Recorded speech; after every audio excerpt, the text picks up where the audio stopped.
सुंदर शरद पूर्णिमा की बहुत बहुत बधाई हो। बाबा विश्वनाथ की कृपा आप पर सदा बनी रहे। आ गया शरद पूर्णिमा की रात्रि।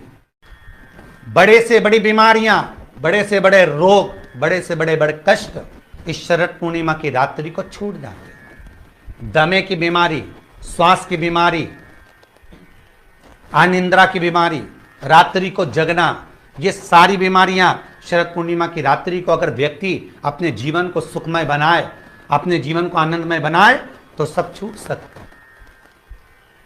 शरद पूर्णिमा की रात्रि को पीपल के पत्ते 5 लेकर उसके ऊपर खीर डालकर रात्रि को खा लेने से महाराज दमे की बीमारी, श्वास की बीमारी रुक जाती है।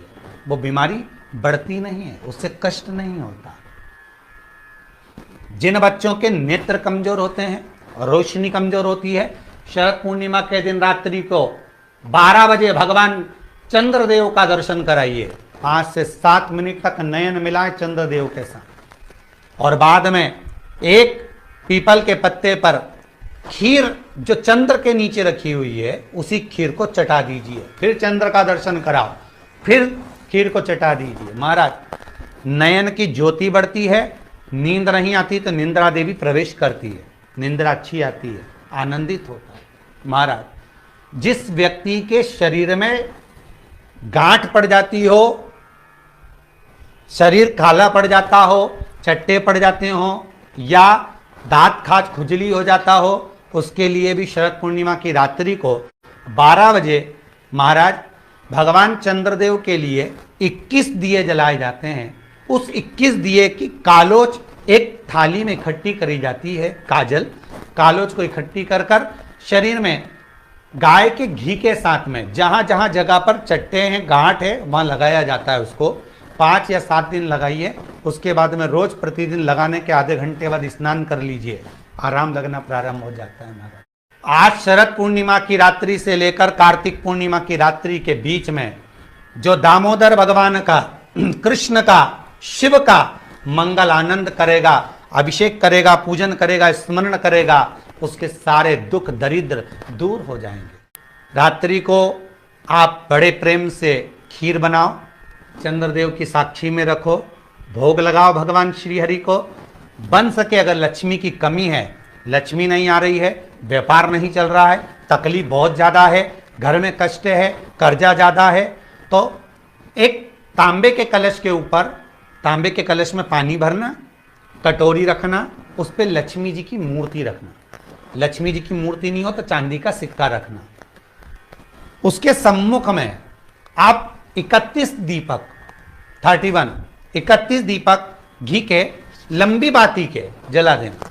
महाराज एक एक कमल गट्टा उस 31 दिए के अंदर डाल देना और लक्ष्मी जी का पूजन करना, लक्ष्मी जी का स्मरण करना, खीर का भोग लगाना, पान के पत्ते पर खीर रखना, 5 पत्ते पर खीर का भोग लगाना और माता लक्ष्मी से विनती करना।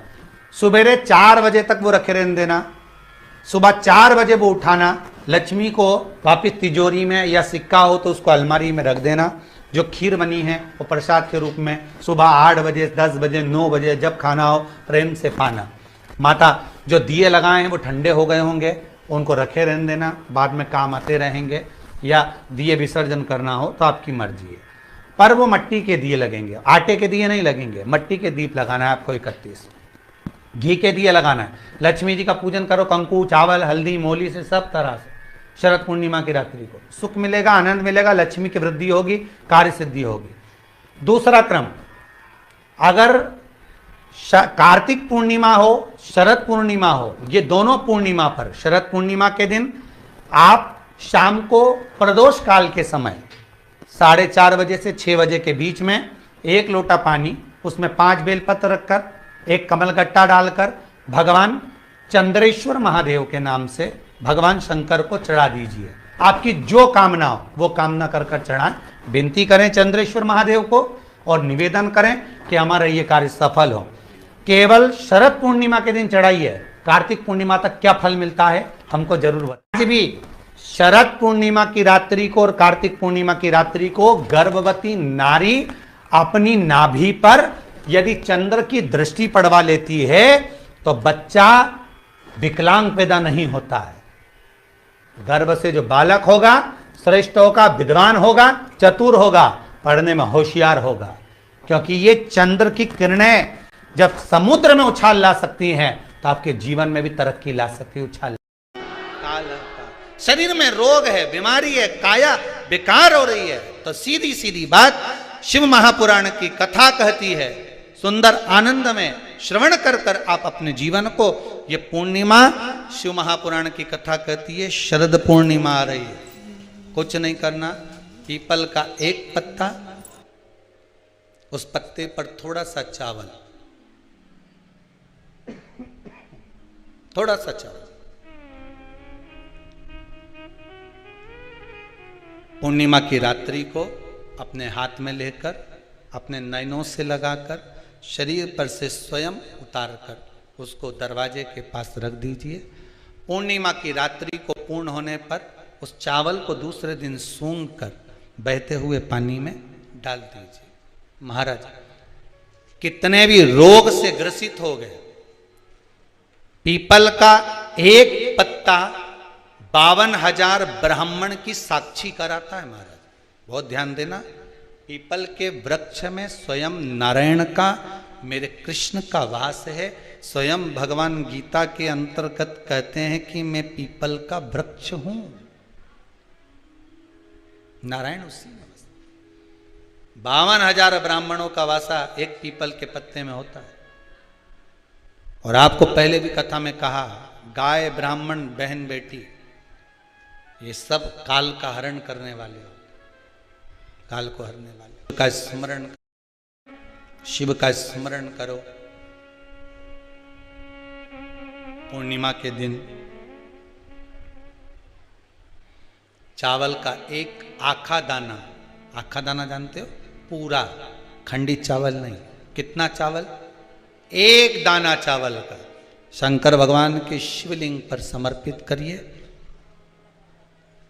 एक बेलपत्र जिसका डंडी का मुख अपनी ओर हो, जहां से चावल चढ़ाया है, उस चावल के ऊपर अपनी कामना कर कर रख दीजिए और चंद्रमौली भगवान का स्मरण करिए। कौन से भगवान? शंकर भगवान का सर्वश्रेष्ठ सुंदर नाम है चंद्रमौली। चंद्रमौली भगवान का स्मरण करिए, अपनी कामना कर कर बेलपत्र समर्पित कर कर शिव जी पर एक लोटा पानी, एक जल पात्र समर्पित करो, कलश से जल चढ़ा दीजिए, नैनों में वो जल लगाकर अपनी कामना कर कर वापिस घर को आइए। अगली शरद पूर्णिमा आएगी, जो कामना करी है मेरा चंद्रमौली भोलेनाथ उसे पूर्ण कर ही देगा। शिव उपासना के लिए जितनी 12 महीने में पूर्णिमा पड़ती है, एक एक पूर्णिमा का व्याख्यान वर्णन करेंगे। आज तो कथा का महत्तम दिवस है, पहला दिवस है, तो हम उसको महत्व समझें कि पूर्णिमा का महत्व क्या है, हम उसका महत्व समझें कि शंकर और चंद्र का रिश्ता क्या है, संबंध क्या है।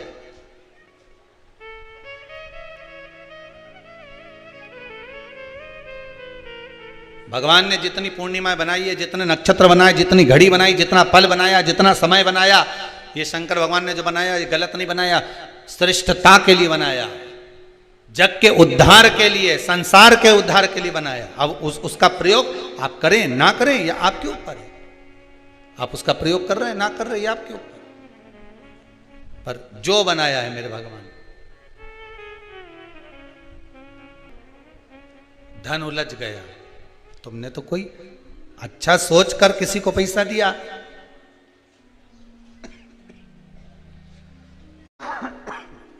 अच्छा सोच कर किसी को धन दिया है,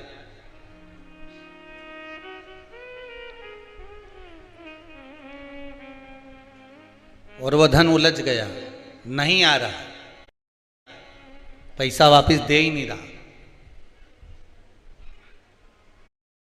बेलपत्री के पेड़ के नीचे, बेलपत्री के वृक्ष की 2 थोड़ी सी बाहर निकली हुई छाल को देख लो, बेलपत्री के वृक्ष की छाल, उस छाल पर कच्चा जो सूत होता है, धागा होता है ना, कच्चा धागा, सफेद कच्चा सूत, उस धागे को बेलपत्री की छाल पर 7 बार घुमा लो। चारों तरफ मत घुमाना, नहीं तो चारों तरफ धागा लेके घूम जाओ। बेलपत्री का जो वृक्ष होता है उस वृक्ष की छाल पर 7 बार घुमा लीजिए। ये केवल शरद पूर्णिमा का ही उपाय है, इसके बाद नहीं करना है इसको, केवल एक ही दिन होगा। बेलपत्री की छाल पर उसको घुमा लीजिए 7 बार घुमाकर, जब वो जनेऊ की तरह हो जाएगा ना उसको उतार लीजिए। बेलपत्री के वृक्ष के नीचे घी का दिया लगाइए, हाथ में उसको रख लीजिए।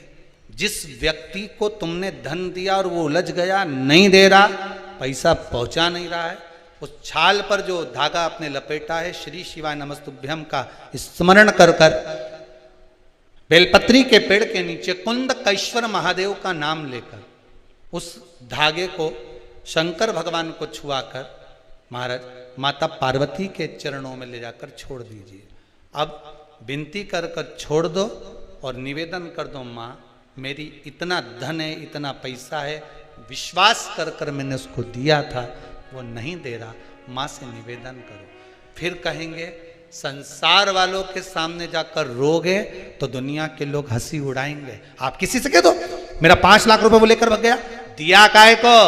हम द्रौपदी के 5 पुत्र जब मारे गए तो द्रौपदी किसी के सामने जाकर नहीं रोई। द्रौपदी अगर रोई तो परमात्मा के चरणों में जाकर रोई।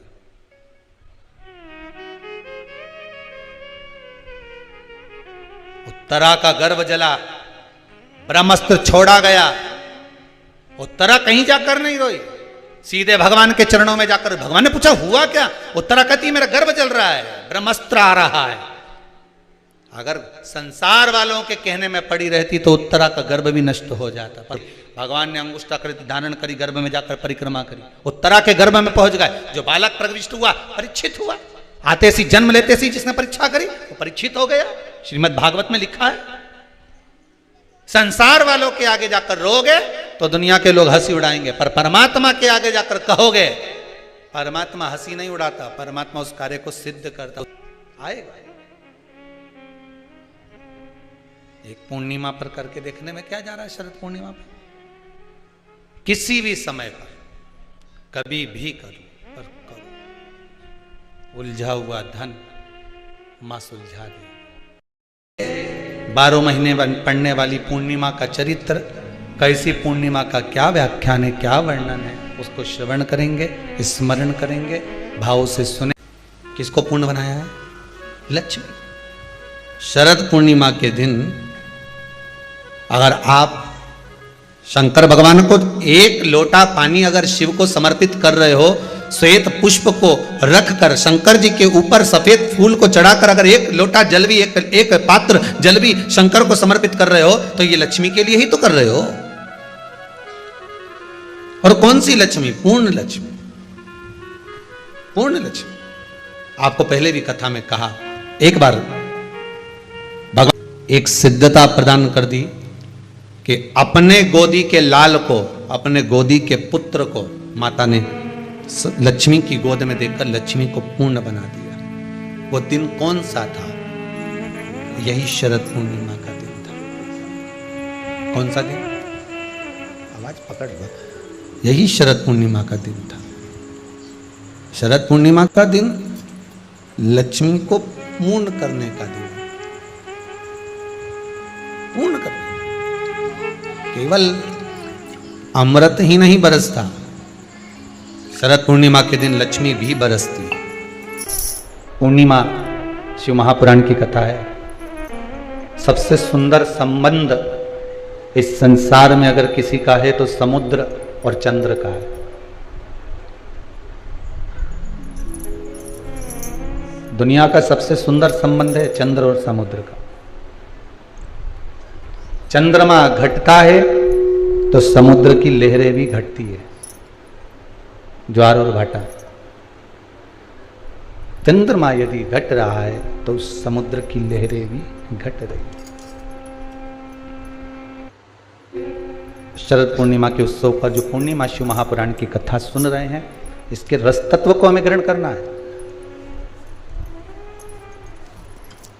और उस रस तत्व को ग्रहण कर कर अपने जीवन को सार्थक बनाना। कई लोग कहते हैं गुरुदेव हमने सुना है शरद पूर्णिमा के दिन अमृत बरसता है, इसलिए लोग खीर बनाते हैं तो बाहर रख देते हैं।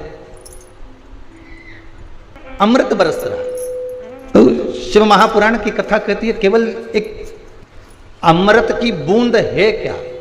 तो कहा शरद पूर्णिमा के दिन जो आप हम संपूर्ण विश्व के लोग, संसार के लोग जो भगवान का भजन करते हैं, रात्रि के समय पर जो भगवान का स्मरण करते हैं, भजन करते हैं, कीर्तन करते हैं, मंत्र जाप करते हैं, नाम जाप करते हैं, यही तो। मरते मरते रावण एक सत्कर्म कर कर चला गया और लक्ष्मण जी से कहकर चले गया कि हे लखनलाल, मेरे राघव जी से विनती करना, मेरे राम जी से विनती करना कि मेरे जितने राक्षस मरे ये तो मेरे राम जी और लखनलाल जी और उनकी सेना के द्वारा मरे हैं।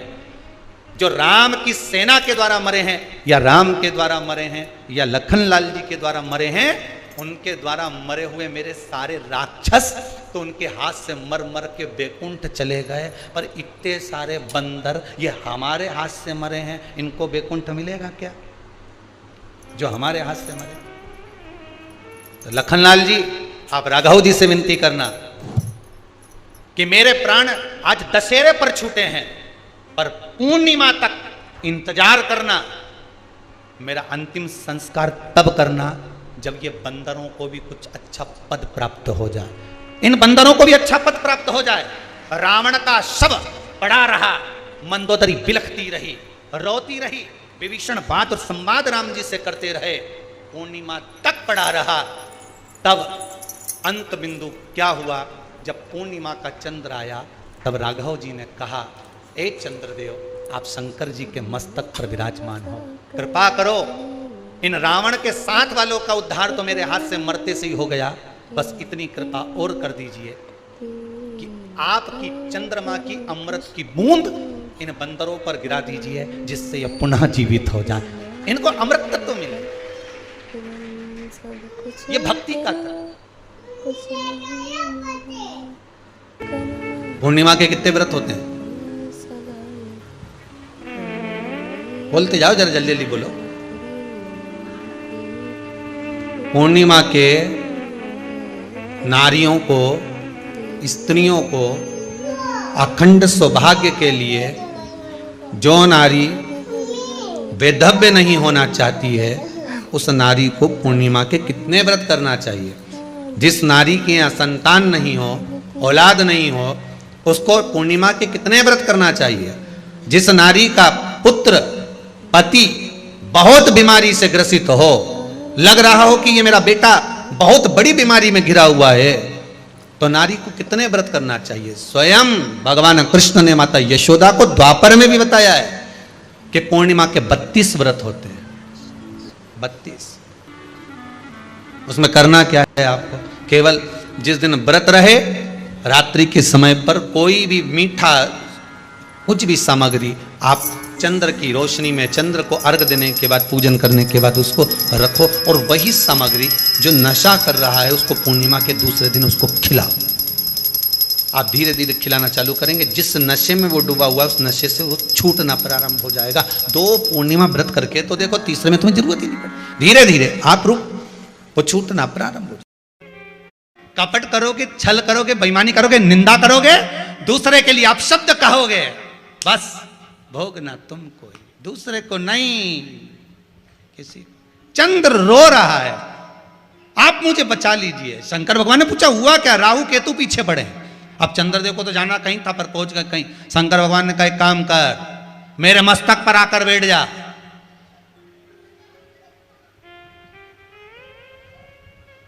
मेरे मस्तक पर आ जा। चंद्रदेव बोले कि बैठ तो जाऊंगा, पर दिक्कत एक ही है। क्या? वो राहु और केतु मुझे देखते देखते आएंगे, तो सामने ही दिखूंगा तो सबसे पहले मुझे निपटाएंगे। भगवान बोले मेरे मस्तक पर चढ़ने के बाद किसी की सामर्थ्यता है जो तुझे निपटा जाए? चंद्रदेव को जो शंकर भगवान कर रहे हैं वही बात आप भी अपनी जिंदगी में याद रख लेना।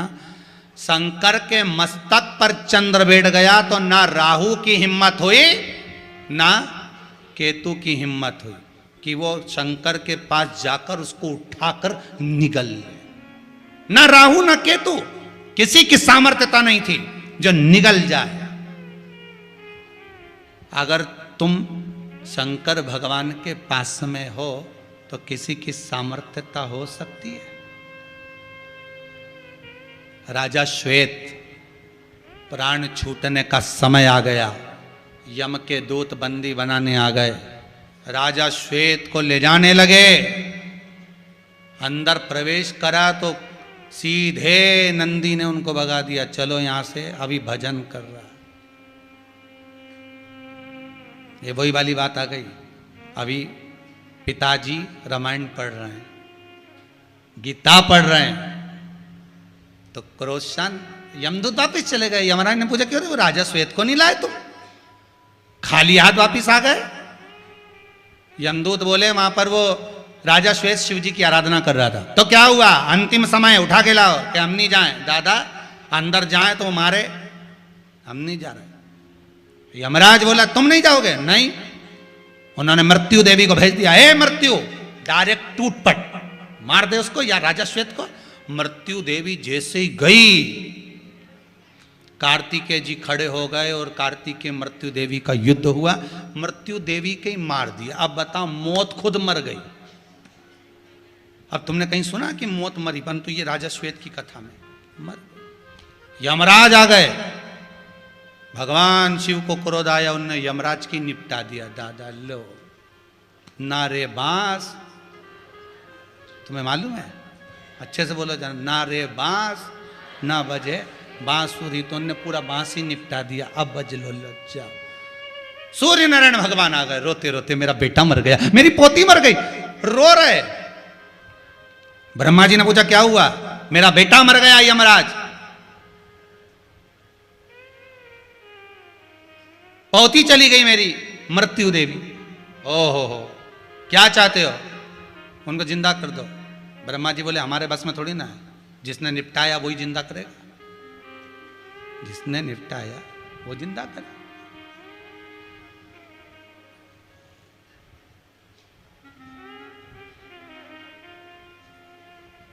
जिसने निपटाया है वो जीवित करे। इसमें एक पत्र है, किसी ने भेजा है, पढ़ने का भी इतना टाइम नहीं, कथा बहुत सारी है। तो उसमें लिखा है किसी की तबीयत खराब हो गई थी और उसको हॉस्पिटल ले जा रहे थे, वो उसमें वर्णन लिखा होगा, जिनने भी लिखा होगा वो बैठी भी होंगे। तो मालूम पड़े इतना भयंकर अटैक आ गया था, पर श्री शिवाय नमस्तुभ्यम जपा, शंकर का नाम लिया, बाबा का पशुपति व्रत का स्मरण किया और हॉस्पिटल ले जाने की भी जरूरत नहीं पड़ी। ने सही बिल्कुल गाड़ी में बैठ गया, वापस के अपन तो घर चलो, कहाँ हॉस्पिटल जाओ वापस। और ये केवल वहीं नहीं हुआ, एक कल का भी चरित्र ध्यान में होगा। जो लोग कल थे यहाँ पर, कौन कौन थे कल यहाँ? आप लोग थे। तो कल एक व्यक्ति कहाँ से आए थे वो ध्यान नहीं है, कहाँ के थे वो? हैं सागर के थे। हाँ ठीक है। तो उनको बाहर आ गया था, अब वो घबराए, उनको लाए तो यहाँ पूरे ठंडे पड़े हुए। हम अंदर ठाकुर जी का श्रृंगार उतारने में लगे थे। ठाकुर जी थक जाते हैं बैठे बैठे, तो हमने कहा आज तो खैर शरद पूर्णिमा, पर कल तो हमने ठाकुर जी को ले जाकर सुलाने की तैयारी, विश्राम करा रहे थे। कहा कि वो अटैक आ गया। हमने कहा ठीक है, हॉस्पिटल ले जाओ। अब वो उनकी एक गुड़िया थी और एक गुड्डू था, वो रो रहा था। तो कहा उनकी बच्ची आई है, श्रृंगार चल रहा था, ठाकुर जी का उतर रहा था, क्या हो गया? गिर गए हैं, शायद अटैक आ गया। हमने कहा बाबा से विनती करो, यहां खड़े हो उतनी देर, बाबा के सामने शिव की भूमि है, कंकर शंकर है, निवेदन तो करो।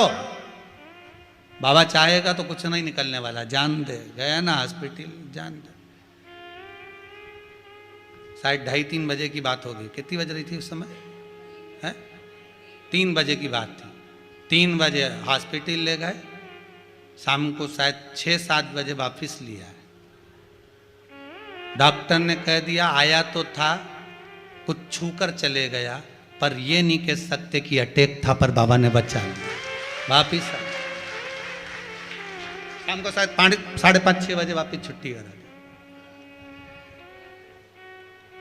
विश्वास होगा शिव मिलेगा जरूर, आप भरोसा तो रखो उस पर। ऐसा दुनिया का कोई काम नहीं, ऐसा कोई दुख नहीं जिसका कोई निवारण नहीं।